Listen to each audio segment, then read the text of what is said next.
Le 14 juin, on votera sur l'initiative pour la durabilité de l'UDC. Probablement que toi aussi, tu t'étonnes et tu te demandes comment ça l'UDC elle est devenue durable.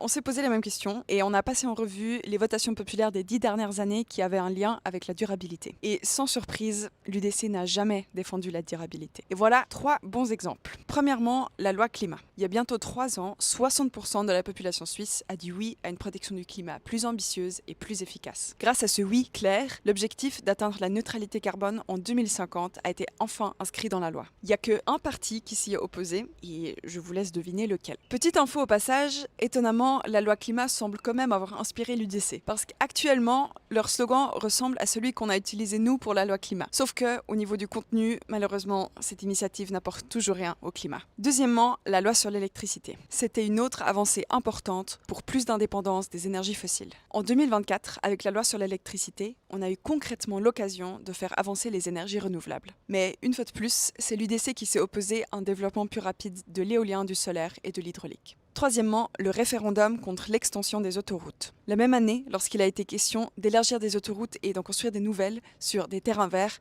l'UDC était en première ligne de soutien. Et pourtant, aujourd'hui, moins de 2 ans plus tard, elle brandit des scénarios catastrophes d'une Suisse bétonnée. Bref, ces 10 dernières années, l'UDC n'a jamais pris ses responsabilités en matière de durabilité. Au contraire, chaque fois qu'elle le pouvait, elle a combattu les avancées dans ce domaine. Et maintenant, elle voudrait faire croire que c'est l'immigration qui en est responsable. Voilà donc comment l'UDC entend assumer ses responsabilités. Toi aussi, prends position contre cette étiquette trompeuse de l'UDC et commande de nouveaux autocollants.